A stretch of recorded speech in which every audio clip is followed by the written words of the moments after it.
natutunan ng mundo ang pagiging kawalang kasiyahan o hindi kontento sa kanyang mga nakakamit, sa kanyang mga natatamo, sa kanyang buhay. At nung nakaraang linggo ay ating pinag-usapan patungkol sa Philippians chapter 4, in verse number 11, 12, na kung saan ay ating inilahad sa ating panimulang pagtalakay dito ang isang mga bagay na dapat nating matutunan na gaya ni Apostol Pablo na kanyang matutunan kung paano sa kanyang kasaganan at ganoon din sa kanyang kahirapan, sa pagkababa at sa isang yugto ng kanyang buhay ay natuto siya ng isang bagay. At ang bagay na yan ay ating napag-usapan ay isang sikreto na hindi natututunan ng isang tao o ng isang tao na nasa mundo. Ang natutunan ni Apostol Pablo ay hindi kaalaman na natututunan sa mga eskwelahan. Ang natutunan ni Apostol Pablo ay hindi natututunan ng dahil sa kanyang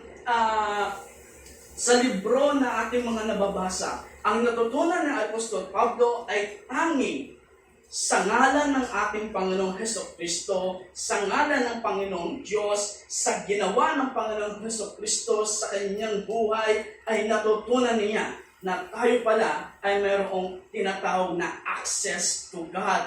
And that is our secret bilang isang mga mananampalataya na hindi alam ng ibang tao na ang sikreto ng isang Kristiyano kung bakit siya kontento sa kanyang buhay dahil nalaman niya mula sa salita ng Diyos, mula sa kanyang eksperyensa sa buhay na ang Panginoong Hesukristo ang sapat sa kanyang pamumuhay. At yan ang hindi nalalaman ng mundo. At yan ang hinahanap ng mundo na kung saan ay hinahanap pa rin nila hanggang ngayon. At ating duduktungan niyan sa ating muling pagtalakay, sa ating paksa patungkol sa contentment versus sa covetousness na kung saan ay isa sa mga kasalanan ng tao na hindi nakikita ng mundo o hinahayaan na lamang ng mundo na ito ay mangyari. Alam niyo, ang kasalanan ng covetousness ay isang bagay na kung saan ay pinapalipas na lamang.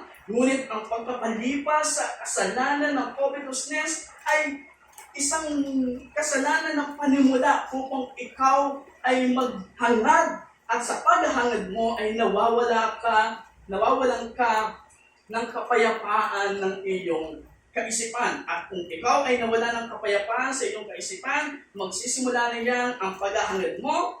At sa paghahangad mo ay magsisimula dyan ang iyong pagkakaroon ng pride. So, we are talking about the contentment na natutunan ni Apostol Pablo. Kaya inanayan ko kayong tumayo at ating simulan ang ating pong pag-aaral sa salita ng Diyos mula sa aklat na kung saan ay binigay, isinulat ni Apostol Pablo sa iglesia ng taga-Pilipos. Basahin ko siya sa Tagalog. Philippians chapter 4 and verse number 11 hanggang 12. Philippians chapter 4 or Pilipos Kabanata 4, versikulo 11 hanggang 12. Ito ang nasisulat. Hindi sa nagsasalita ako na dala ang pangangailangan, sapagkat aking natutunan ang masiyahan sa anumang kalagayan na aking kinaroroonan. Marunong akong magpakababa.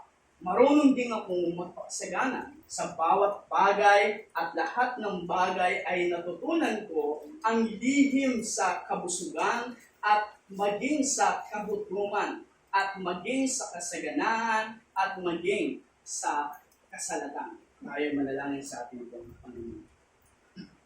O dakilaw namin Diyos, Ama, kami nagpapasalamat sa napakagandang araw na inyong inilaan sa aming buhay upang kami po ay magbigay serbisyo, papuri at inig ng inyong pong mensahe.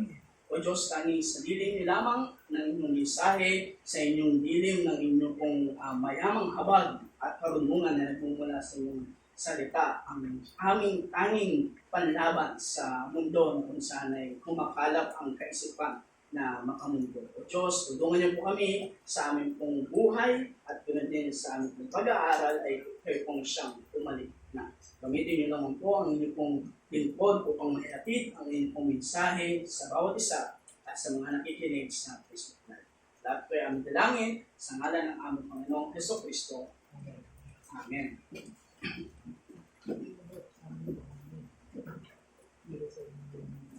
Discontent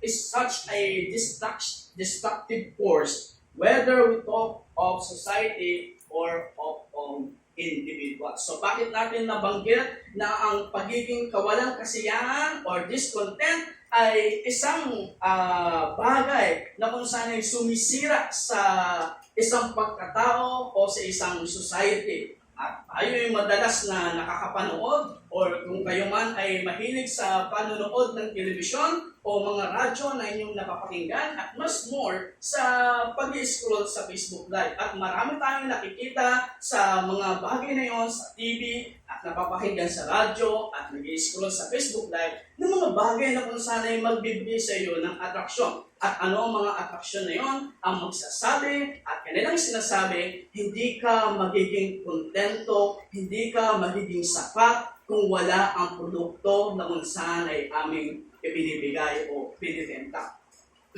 Makikita natin, nagkalat sa dupalog ng mundo, maging sa ating mga Facebook page or newsfeed, ang mga bagay, ang mga produkto na nagsasabi na ang mga bagay na ito ay magiging sapat ka, magiging kontento ka, magiging masaya ka kung bibili ka ng mga bagay nito. O hindi naman ng mga isang mga bagay, lalo na sa mga gadget ay kanilang ipinapamukha na ang iyong gadget na hawak ngayon, ang iyong natatangon ng mga laptop ay isang bagay na kung sana ay lipas na at kailangan mo na ng bago. Isang kaisipan ang ating makikita dito. Ang kaisipan na kung saan, kahit meron ka ng bagay na kung saan ay naisip mo noon na kontento ka na, ay sasabihin pa rin ng mundo, hindi pa rin yan sapat. Yan ang isang kaisipan na kung saan ay ipinapamuka sa atin ng mundong ito. At isa sa mga binigyan natin punto sa nakaraang linggo ay habang narito si Apostol Pablo sa simbahan ay nagsimula siya sa isang bagong talata o sa ibang bagong sesyon tungkol sa kanyang personal na pasasalamat sa iglesia ng Pilipos na natanggap niya ang regalo na nagmula sa iglesia ng Pilipos. At alam natin na isinulat ni Apostol Pablo ang kanyang sulat or liham sa iglesia ng Pilipos nang habang siya ay nasa bilangguan ng Roma. Ito ang unang pagkakakulong ni Apostol Pablo sa bilangguan ng Roma. At sa bilangguan ng Roma ay kanyang isinulat ang kanyang pagpapasalamat. At bakit siya nagpasalamat sa iglesia ng taga-Pilipos? Dahil sa isang bagay na kung saan ay ginawa ng iglesia ng taga-Pilipos. Ang iglesia ng taga-Pilipos ay merong isang delegado na kung saan ay kanilang pinili or sinabi nilang binigyan ng trabaho upang maghatid ng kanilang regalo. At alamin natin kung sino ang taong yun. Ang taong yun ay nagngangalang Epaphroditus. Si Epaphroditus ay isang tao na kung saan ay membro ng iglesia ng taga-Pilipos. At siya ang hinirang ng mga taga-Pilipos upang maghatid ng kanilang regalo o pasasalamat din o tulong pisikal para kay Apostol Pablo na sa bilangguan ng Roma. At sa bilangguan ng Roma at sa layo ng Pilipos sa Roma ay sa kanyang paglalakbay ay si Epaphroditus ay nagkaroon ng kasakitan. At yan ay mababasa natin sa Philippians chapter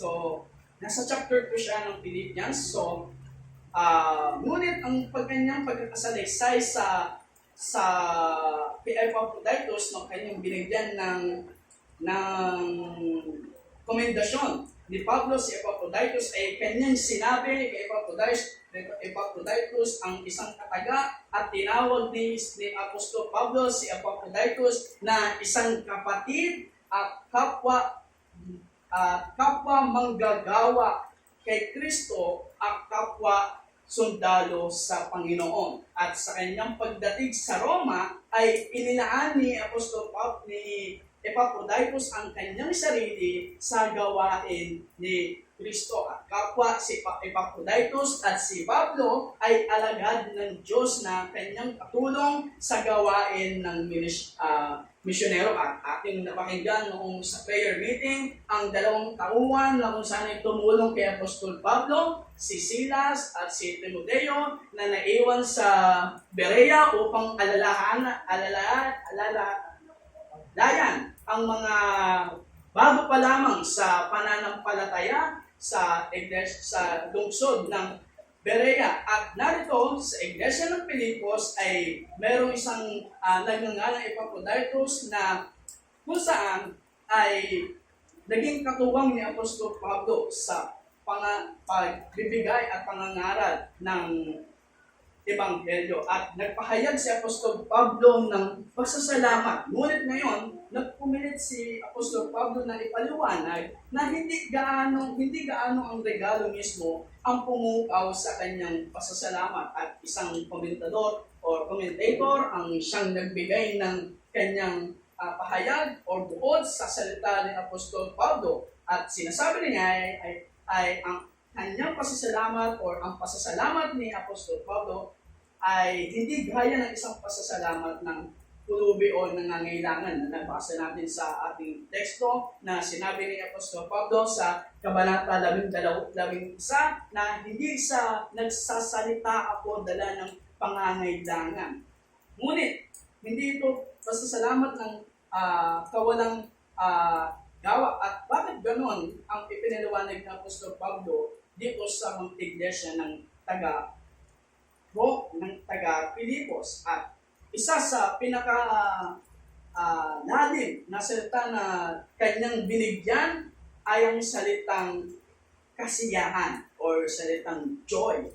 So, natutunan ni Apostol Pablo, sinabi niya, natutunan ko sa anumang sitwasyon na maging kontento ako sa aking estado. Kapag sinabi niyang anumang ang estado ay tinutukoy niya ang kanyang panlabas na estado at sitwasyon. Inilalarawan niya na ito ay inilarawan nila ito sa talata 12 na ating binasa na ating teksto.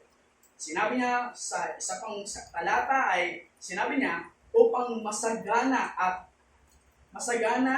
sa mababa. At isang bagay na dapat nating malaman upang maging kontento ay kung paano yung hinarap o paano natin harapin ang mga panlabas na pangangailangan. Or dahil nga sa mundo ng walang kasiyahan, walang kakontentuhan, ay paano ang isang Kristiyano ay haharap sa mundo na hinahayag sa inyo ang pangangailangan panlabas. Kaya ang ating mensahe sa umagang ito, contentment is learning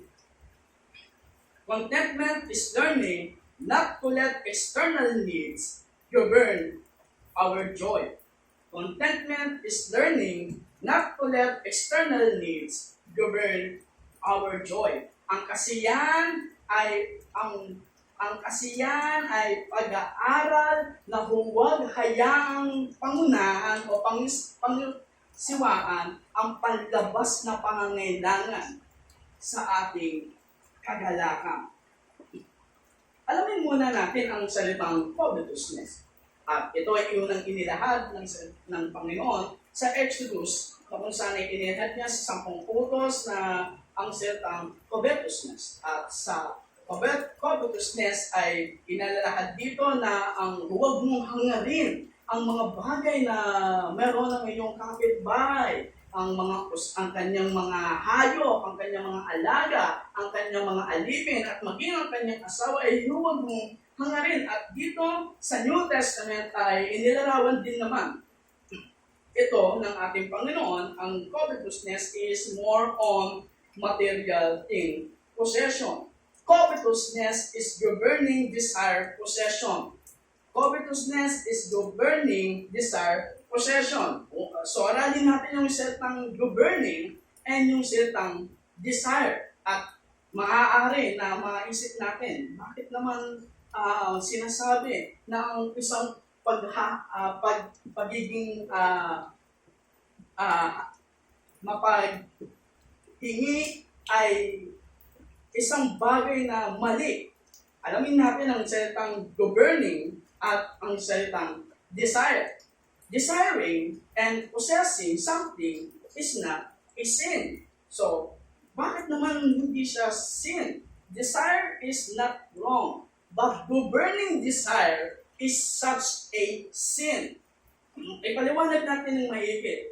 Kapag tayo ay nananalangin sa ating Panginoon, na yun ang ating taimtim na desire o pagnanais na makuha or matupad ang ating inihiling sa ating Panginoon. At tayo, bilang Iglesia ng Historic Heritage, ay matagal nang nananalangin na magkaroon tayo ng sarili nating Latin building. At magkaroon tayo ng tinatawag nating church car or church service na maghahatid sundo sa mga kapatiran na malalayo. At dyan ay desire ng isang simbahan na magkaroon at dinadalangin natin ng matagal sa ating Panginoon na magkaroon tayo ng mga bagay na yan. Ngunit, ang pamahalaan ka ng iyong sariling desire sa iyong buhay, na sa iyong talambuhay, iniisip mo na lamang ang isang material need at wala ka nang inisip sa iyong buhay kundi ang bagay na yun,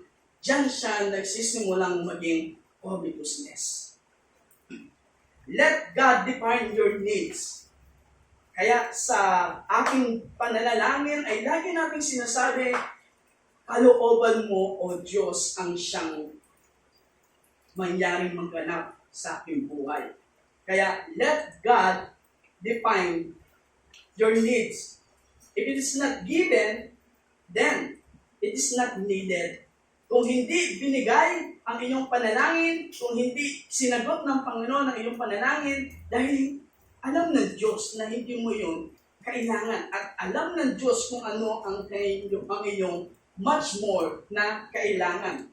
God gives more than what we need.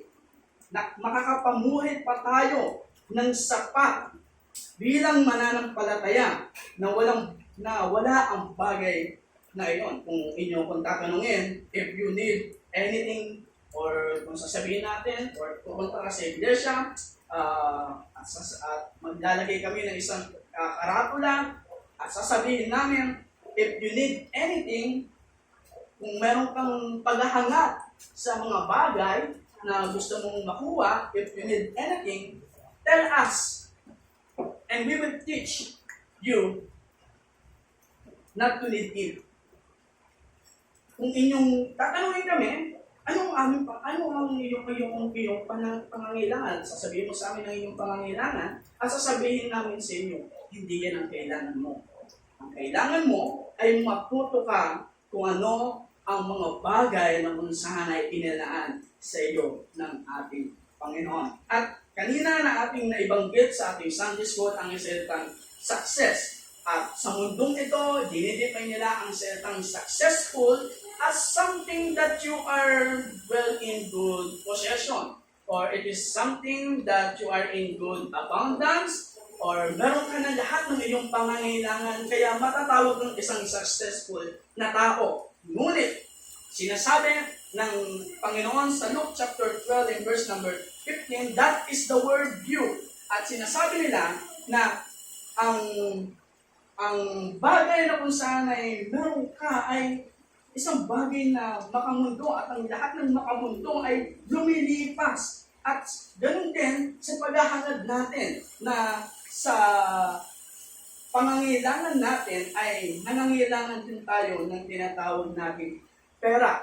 At sinabi nga ng 1 Timothy chapter 6 and verse number 10, for the love of money is the root of all evil. At dito, inilahad ni Apostol Pablo, hindi niya sinabing for the lack of money. is the root of evil. For the lack of money, you will do an evil thing. Ngunit, nang dahil sa iyong pagmamahal, ng iyong pagsusumikap na magkaroon ng isang kayamanan at ano ang resulta ng isang tao na naghahangad siya ng isang kayamanan na panlupa, lalo na ang pera, ay matututo siyang magnakaw, matututo siyang magsinungaling, matututo siyang ilagdag ang sinumang ilagdag upang makuha niya ang lahat ng kanyang hinahangad sa kanyang buhay. And what is more important than money? May isang tanong, what is more important than money? And they will answer, more money. Marami pang pera ang isang importante pa sa pera. At bakit? Saan nagsisimula ang covetousness? Ang covetousness ay nagsisimula sa dalawang salita. Una, disobedience, at ikalawa ay ingratitude, or sa pagiging ingrato. Sa disobedience, sinabi na ng Panginoon, huwag kang maglumihanan sa iyong buhay sapagkat kung anong iniisip mo ay ibigay mo sa akin. Ngunit hindi natin yan nagagawa at palagyan natin hindi nagagawa dahil nauna ang pag-aangal bago ang pagdarasal. And yan ang isang typical na tao na kung saan ay nangunguna sa kanya ang pag-alala bago siya lumuhod sa ating Panginoon. At ang dalawa ay ang pagiging ingrato. At alam ninyo, ang pagiging ingrato ay isang bagay na kung saan ay tinitignan ng mundo na isang ugali ng tao na masama. At ang isang ugali ng pagiging ingrato ay binigyan ka ng isang bagay na kung saan ay makakatulong sa iyo at alam ng tao na ang bagay na yun ay lubos na matutulungan ka, ay ang iba ay sinasabi, things, but no things. Makikita natin ang isang kaugalaan ng isang tao na kung saan ay dyan nagsisimula ang dahil nga meron kang binigay at naisip siguro ng taong yun, siguro dahil wala ko nito, kaya ako binigyan, iisipin ng taong yun, bakit pa, hindi ko ba kayang mabili? Yung binigay mo, kaya ko din yun, huwag mo akong bigyan ng mga bagay na. Ganyan, makasahol ang isang pag-iisip ng isang makasalanan. Na kapag ang isang bagay ay binigay sa kanya, ay hindi siya narututong magpasalamat. At bilang isang Kristyano, lahat ng ating mga nakatamo sa ating buhay, pagkain man yan, at lalo ang buhay ng binibigay sa atin ng Panginoon, ay isang bagay na marapat at dapat ginagawa ng isang Kristiyano na palaging lumuluhod tuwing umaga at nagpapasalamat. Gaya ng sinabi ng psalmist na it is good for a man na magpasalamat lagi sa ating Panginoon. At dinugtungan niya ni Apostol Pablo sa iglesia ng taga-Thessalonica na sinasabi niya, in everything, give thanks to the Lord. Dahil iyan ay mabuti.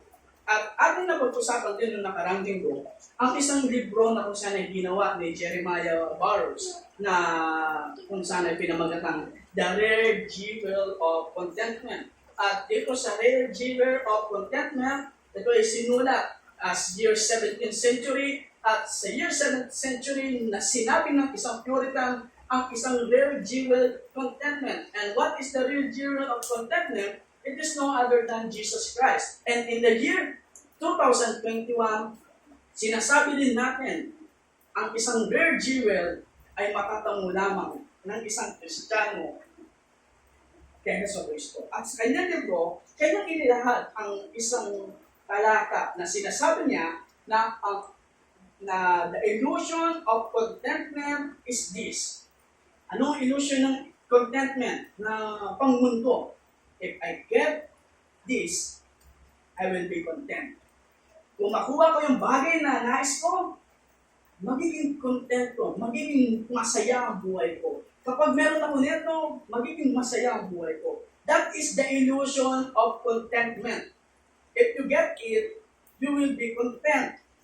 But when you got it, then you will decide again. You will once again. And joy is not happiness.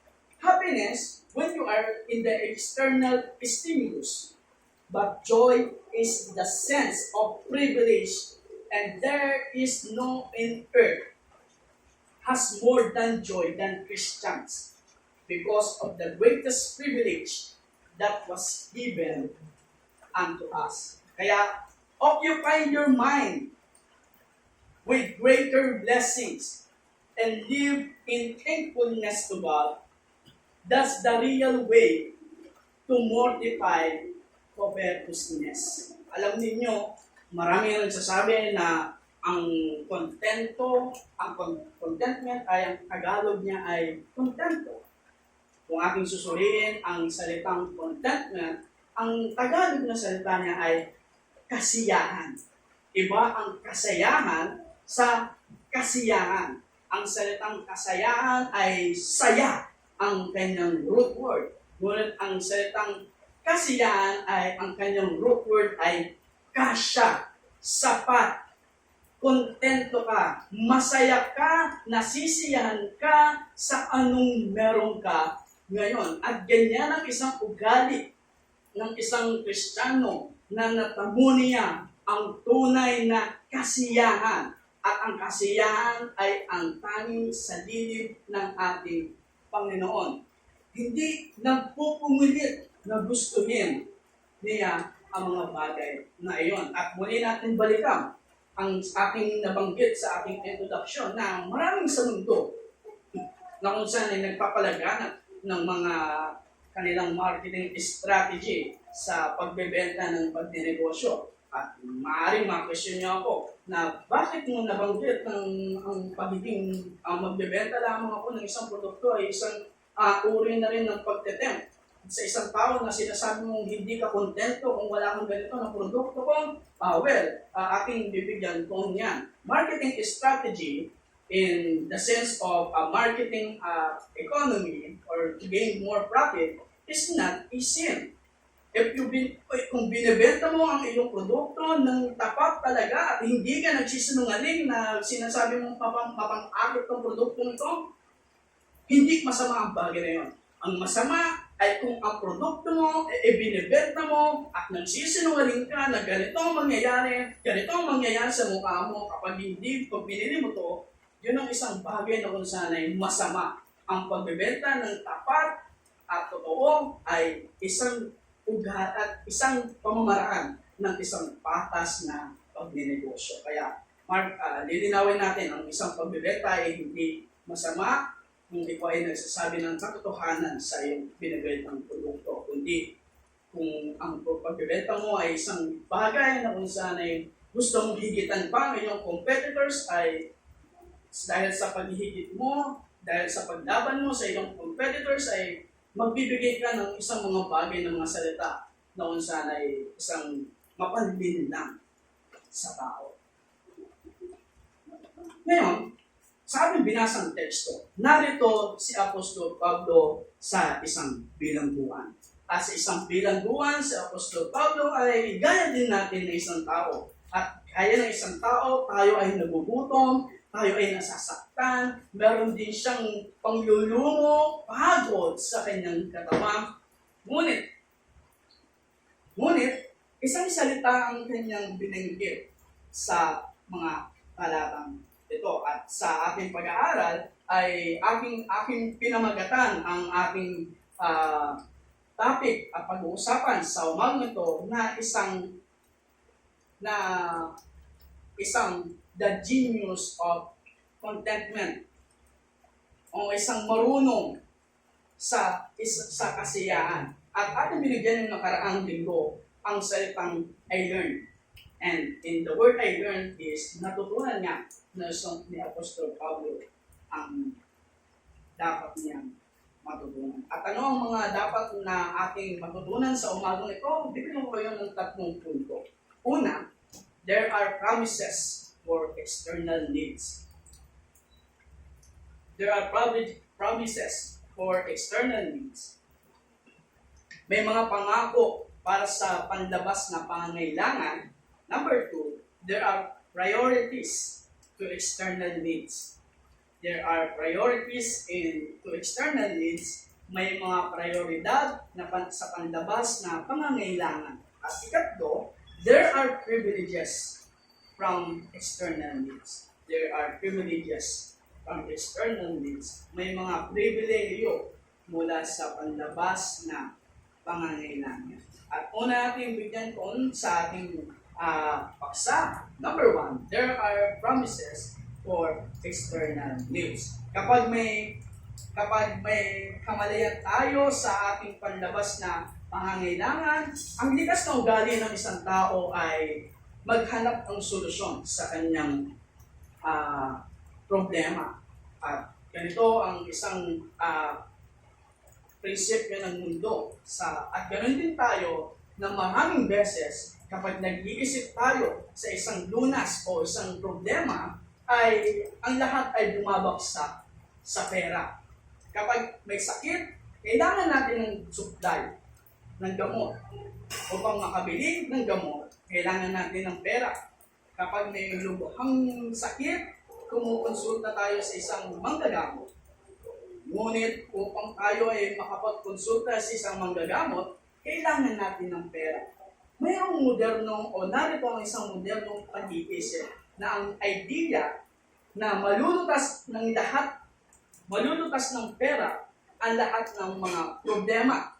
There goes modern mind that the idea that money solves everything. Aminin man natin sa hindi, sa ating paggawa dito sa mundo, ang laging naiisip ng tao, kapag ako ay mayroong pera, ay lahat ng aking problema ay masusolusyonan. Lahat ng aking pangangailangan ay masusolusyonan. Ngunit ang isang bagay na dapat natin matutunan sa umagang ito ay, siyempre, meron din tayong iba pang mga pangangailangan na maaaring maghanap tayo ng paraan ng paglutas sa ating mga problema, o kung hindi ay naiisip natin kung paano tayo gagawa ng mga pamamaraan. At ang ating likas ay hilig na maghanap ng lunas kaysa isipin muna natin ang mga pangako na hinilahan sa atin ng Panginoon sa pamamagitan ng kanyang salita. At sa ating introduction, pinakilala ko sa inyo si Epaphroditus na merong isang malubhang kasakitan. At sinasabi sa Philippians chapter 2 and verse number 27, sinasabi dito, sinabi ng Apostol Pablo, totoo ngang nagkasakit siya na malapit ng mamatay. Ganito ang kalagayan ni Epaphroditus na ikanyang inilahad ni Apostol Pablo sa iglesia ng taga-Pilipos na si Epaphroditus ay ang kanyang kasakitan ay malapit na siyang mamatay. Ngunit, kinahabagan siya ng Diyos. At hindi lamang siya, kundi pati ako, upang ako'y huwag magkaroon ng patong-patong na kalungkutan o lungkot sa ibabaw ng kalungkutan. Sa madaling salita, alam ni Apostol Pablo na hindi papayagan ng Diyos ang anumang ang mangyayari sa kanyang buhay. At alam ng Diyos sa kulungan ay mahihirapan si Apostol Pablo. Alam ng Diyos sa paglalakbay ni Epaphroditus ay magkakaroon ng kasakitan. Ngunit ang pangako ng Diyos para sa ating lahat, alam ng Diyos ang lahat ng ating pangangailangan. At kung iisipin natin, again, ang mga bagay na nasusolve ng pera, yan yung kaisipan ng mundo na ang pera ay masusolusyonan ng lahat ng problema. Ngunit ang sinasabi ni Apostol Pablo dito, na ang pangako, alam ng Diyos ang lahat ng mangyayari. Alam ng Diyos ang nangyari kay Epaphroditus. Alam ng Diyos ang kanilang pangangailangan. Anong dapat nating malaman mula sa katotohanan na pangako ng Diyos? Ang punto ay, God knows our real needs and promises mercy and supply consistent with His glory. Alam ng Diyos ang ating totoong pangangailangan at nangako siya ng awa at pagbibigay na ayon sa kanyang kaluwalhatian. At dito, sa mga naunang teksto, ay ipinakita dito sinabi dito ni Apostol Pablo ang kanyang panalangin. At ang panalangin ni Apostol Pablo ay dahil sa kanyang pagtitiwala sa ating Panginoon. Ngunit meron din mga panalangin na kung saan ay huwag natin dapat gayahin. At ano ang panalangin na huwag natin gayahin? Yan ay makikita natin sa Mateo, Kabanata 6, talata 8. At sinasabi dito na kung saan ay sa mga tuwid, huwag kang maging katulad nila sapagkat alam ng iyong Ama ang bagay na kailangan mo bago mo siya tanungin. At kung ito ay isang tunay na pangangailangan, ang Diyos ay hindi mauubusan ng paraan upang maibigay ito. Siya lamang ang nakakaalam kung ano ang ating kailangan. Kaya huwag tayong mag-alala. Huwag nating isipin ang lahat ng bagay. At maraming nabuburyo sa mundong ito. Dahil sa kakulangan, dahil nga sa hindi sapat ang kanilang pangangailangan, ay nabuburyo sila, nawawalan sila ng gana ng mabuhay dahil nasa isip na nila na ang kayamanan, kapag meron ako nito, mag-resolve ang lahat. Ngunit sa pangako na iniwan sa atin ng Panginoon, ang pangako ng Panginoon, kapag tumawag ka sa Kanya, lahat ng pangangailangan mo, alam niya. Alam ng Panginoon ang lahat ng ating pangangailangan. Kaya ano ang hamon nito sa atin? Learn the lesson of quiet trust, mortifying murmuring. Aralin natin ang taimtim na pagtitiwala, patayin ang pag-alala o pagkabagabag. Dalawang beses na sinabi ng Apostol Pablo dito ang salitang trust sa ating mababasa natin yan sa Philippians chapter 2 and verse number 19 and Philippians chapter 2 and verse number 24 na sinasabi niya, nagtitiwala ako sa Panginoon na ako mismo ay darating sa ilang sandali. Ngayon, pag-aralin natin ang salitang sinabi ni Apostol Pablo dito, ang salitang tiwala ngayon sa mundong ito. At ganoon din sa definisyon ng ating mundo, ang salitang tiwala ay nakabase sa posibilidad or panglabas na posibilidad. Anong ibig sabihin natin sa panlabas na posibilidad? Ang tiwala ng mundong ito, sa salita ng mundong ito, ang salitang tiwala para sa kanila ay magtitiwala ako sa iyo kapag ang bagay na iyan ay iyong nagawa na. So, ibig sabihin, kailangan muna nilang ng isang pruweba bago lumabas ang kanilang tunay na pagtitiwala sa isang bagay na iyon. Ngunit inilahad dito ni Apostol Pablo sa ating binasang teksto sa Philippians chapter 2 and verse number 24. Sinasabi niya dito, nagtitiwala ako sa Panginoon na ako mismo ay darating sa isang sandali. At naris lang po si Apostol Pablo. Si Apostol Pablo ay nasa bilangguan. Ngunit sinabi na ni Apostol Pablo sa taga-Pilipos, nagtitiwala ako sa Panginoon na sa anumang sandali, darating ako. Anong ibig pinapahulugan ni Apostol Pablo dito? Ang salitang tiwala na ibinanggit ni Apostol Pablo dito ay hindi salitang tiwala na kung saan ay naririnig natin sa mundo. Ang salitang tiwala na iniiwan dito ni Apostol Pablo ay ang tiwala na kung saan kahit man o sa mga darating pa mga bagay, alam niya na kikilos ang Diyos sa buhay niya. At dito ay lubhang nagbigay ng karoong pag-asa ang mga taga-Pilipos sa sulat na kung saan ay binigay niya. Kaya, contentment is understanding or understand by the modern word. I am satisfied with what I have. I will never be satisfied with what I want.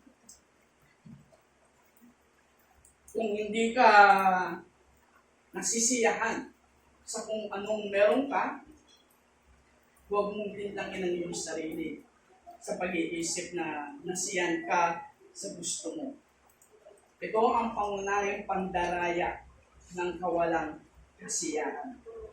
Ang salita na walang kasiyahan, ang mga salita ng mga walang kasiyahan, mga hindi kontento sa kanilang buhay, kung marami lang akong nito, kung magkakaroon lamang ako ng bagay na ito, masisiyahan ako. Tapos kapag meron na siya, nangangailangan pa siya. Gusto pang diyak ng marami pang bagay. Sa isang libro na kung saan ay sinabi ni John Bunyan at sa kanyang sinabi sa kanyang libro patungkol sa contentment, we do not have quiet our minds. Outward comfort will do more us than a golden slipper on a gaudy foot. Kaya kung meron kang pag-alala sa iyong diwa at palagi mong sinasabi, kung meron lamang ako nito, kung meron lamang akong pera, kung meron lamang akong magandang posisyon, kung meron lamang ako, ngunit meron ka nito, ay maghahanap ka pa, magbabago lang ito sa iba pang pangangailangan. Maghahanap ka pa ng iba pang pangangailangan. Yeah, Christians, learn how to lean our mind, our faith in the promises of God. Number 2, there are priorities to external needs. At dito nga, sa panalangin ni Apostol Pablo, paminggan natin ang panalangin ni Apostol Pablo. Sinabi niya sa mga taga-Pilipos, sa Philippians chapter 1, verse 9 to 11, idinadalangin ko na ang inyong pag-ibig ay lalo nang sumagana sa kaalaman at sa lahat ng pangunawa upang inyong makilala ang mga bagay na magaling at kayo'y maging mga tapat at walang kapintasan hanggang sa araw ni Kristo na mapuspos na mga bunga ng katuwiran sa pamamagitan ni Jesucristo sa kaluwalhatian. Naghahanap ka pa ng ilang mga panlabas na pangangailangan upang matugunan ang iyong kalungkutan. Hindi nga ba sa mga taga-Pilipos ay nangangailangan din sila?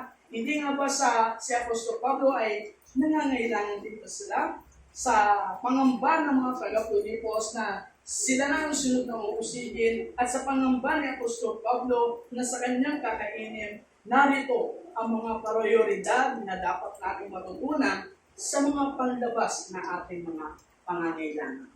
Yan, punto, the prior concern are meant to compensate for and lighten the weight of external needs.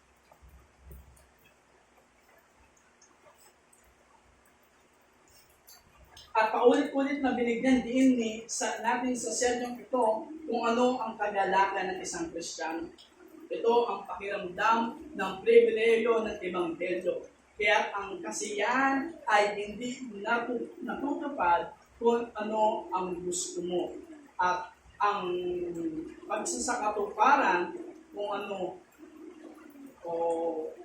ano ang meron ka. Alam mo meron tayo bilang isang Kristiyano?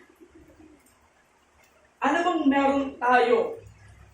Anong meron tayo na kay Kristo? We have so much.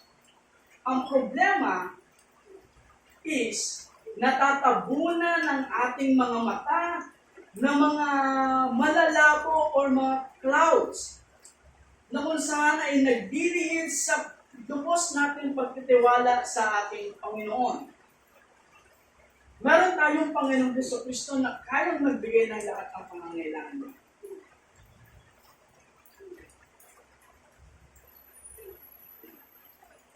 At Marahil sa kwento na aking ibabahagi ay alam na ninyo ito. Kung kayo ay nagilig magbasa ng mga kwento sa mga dyaryo, ay mababasa nyo rin ito ang kwento nito.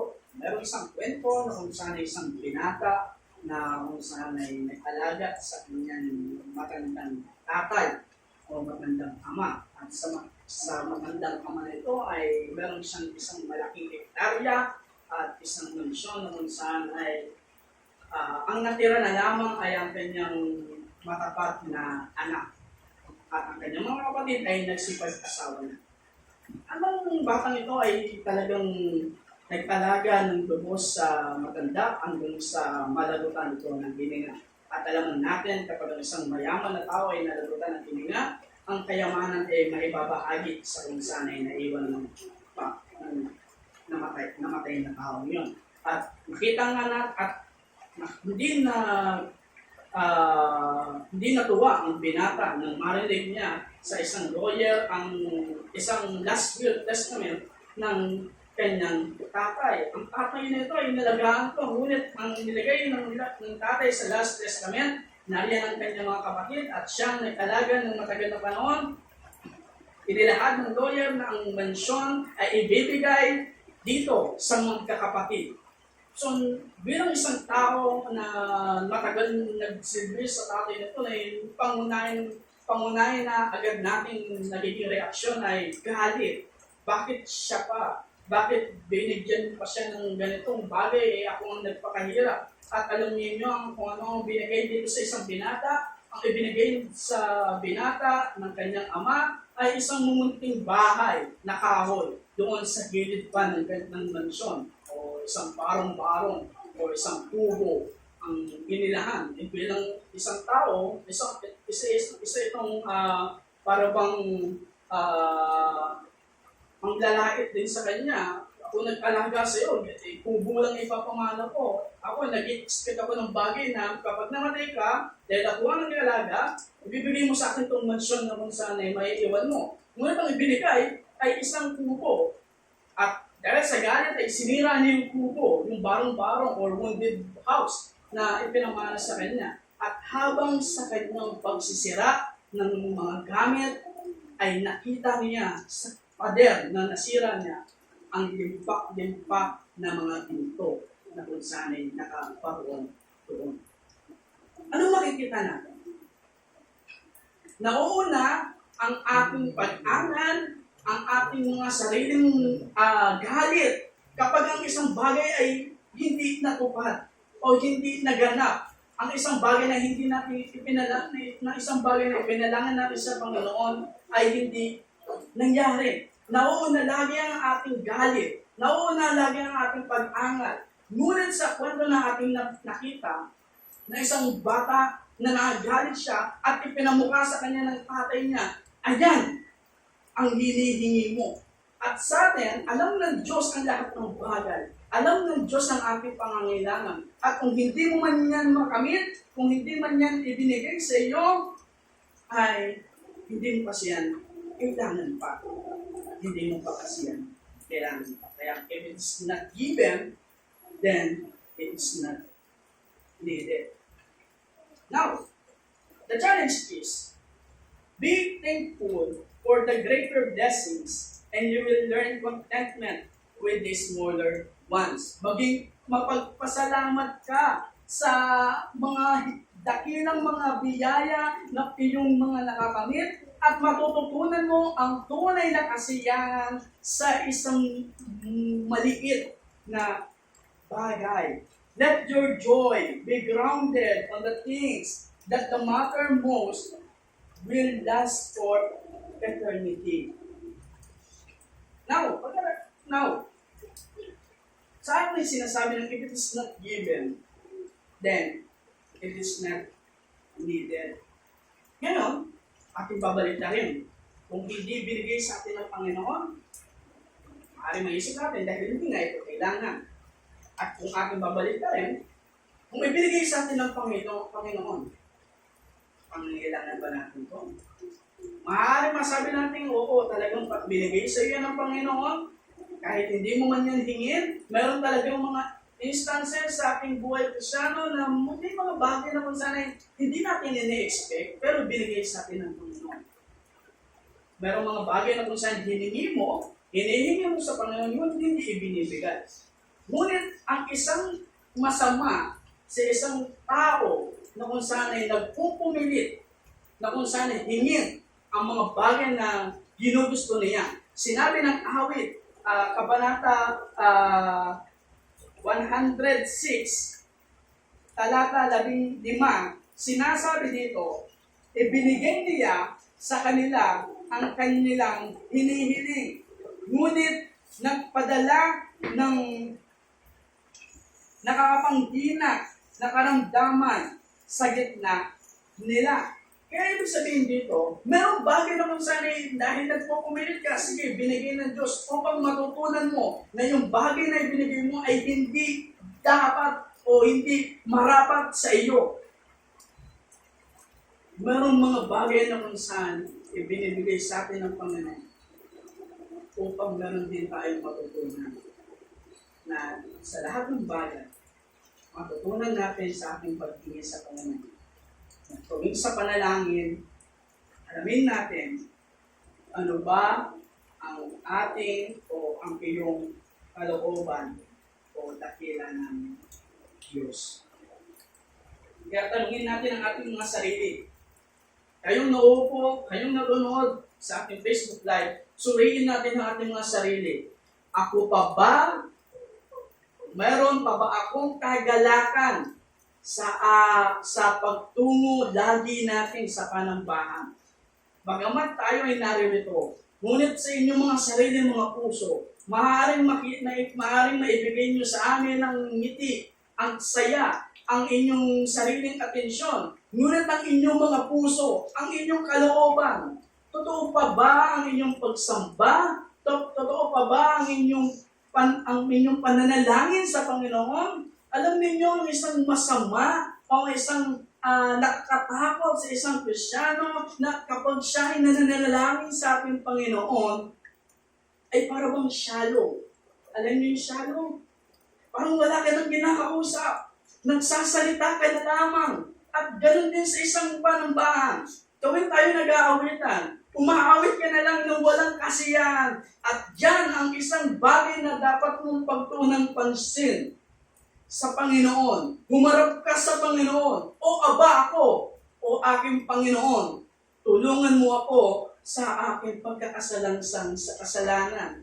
Hamunin natin ating mga sarili. Suriin natin ating mga puso. Ako pa ba ay mayroong ganap, tunay na kasiyahan?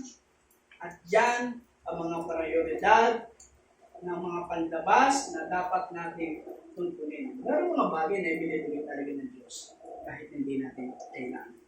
Dahil ito ay maaaring makatulong sa iyo, hindi mo nahingi, at darating ang panahon na mga talagang kakailanganin mo. Ngunit kung ikaw ay nagpupumilit na makuha ang bagay na yon, kahit hindi naman sa oras ng Panginoon, bibigay ng Diyos yun upang ipamukha sa iyo ang iyong pagkamakasalanan. At ang huli na dapat natin matutunan, there are privileges from external needs.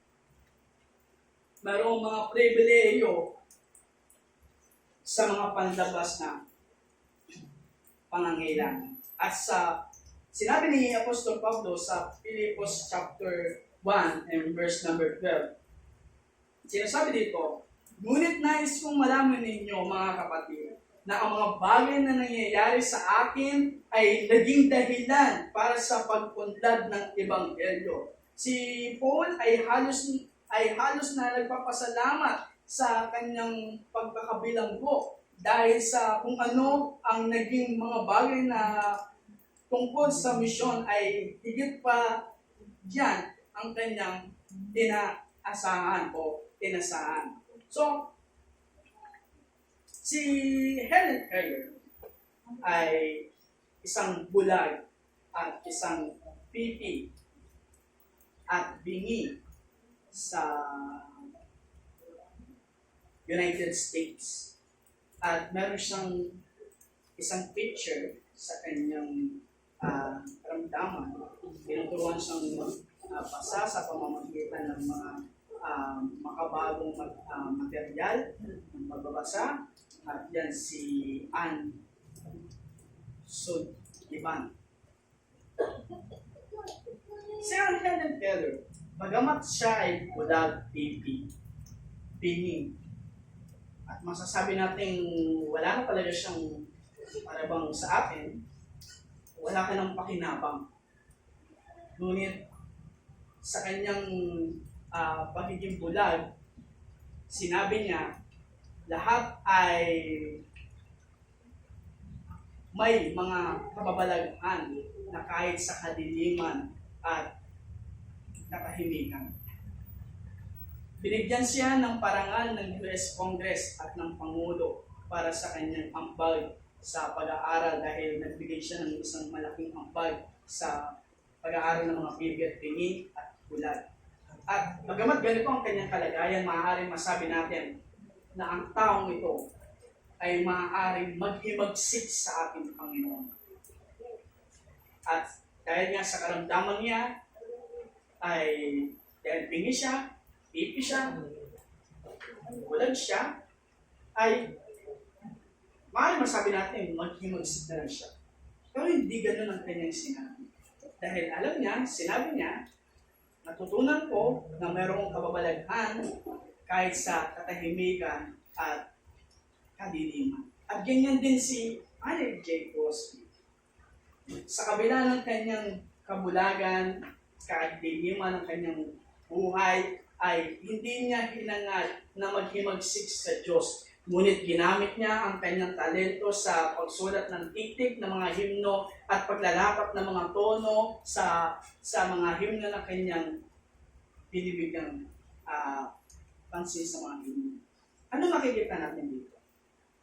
Na mayroong mga bagay na kung saan ay pribileyo para sa atin. At ang pribileyo sa atin ay matutunan natin ang mga salita na kung saan ay inaayag sa atin ng Panginoon. Let that be our attitude. Because God is behind our needs. We can say that there are promises that we can appeal to. There are priorities to those needs. And there are privileges from these needs. May God give that wisdom it takes to us. At sa umagang ito, nawa ay nahamon tayo ng mga talata na ating binasa na natutunan ni Apostol Pablo mula sa ating naunang sesyon. Natutunan niya ang sikreto na bilang isang Kristiyano, mananampalataya sa ating Panginoon Kristo na meron tayong access sa ating Panginoon. At dito sa ating natutunan ngayon, hindi lahat ng ating mga pangangailangan ay nasasagot ng makamundong o makalaman na pagsagot o pagsagutan. Kundi, ang ating pangangailangan ay dapat natin iniluluhod sa ating Panginoon. Dinadalangin sa ating Panginoon na may buong tapat at yun din ay pagtitiwala sa ating Panginoon na dakila. Pwede na. O Diyos ang pinakadakila sa lahat, kami nagpapasalamat sa umagang ito. Nawa sa aming mga napakinggan sa umagang ito ay tumalima ang mga talata na amin pong nabasa. At yun din po, Diyos, ay aming pong nadalangin, ang aming pong buhay sa inyo. Inidulot po namin ang lahat ng aming pong pangangailangan. Bagamat ang mundong ito ay nagigipit kami sa anumang demand na kanilang hinihingi, ngunit kami, O Diyos, ay nalalaman namin sapagkat sinasabi niyo ng lahat ng bagay ay alam ninyo. At bilang isang iglesia ay dapat kami lumapit, dumalangin, at sumamo sa inyong dakilang habang. At ganoon din po, O Diyos, ay aming pong dinadalangin ang kalusugan pa rin po ng aming pong pastor. Nawa po ay sa mabilisang pag-aral na kanyang paggaling ay aming pong sinusumamo, O Diyos, ito sa inyo. Alam namin na inyo po kami tutugunin at hindi niyo po kakayaan ang aming pong pastor na lumuha pa ang kanyang pong karamdaman sapagkat nalaman ninyo at may plano pa kayo sa kanyang buhay. Ito po ay aming pagdalangin ng mayroong pasasalamat at aming pong pagtitiwala sa inyo sa tanging pangalan ng ating Panginoong Hesus Kristo.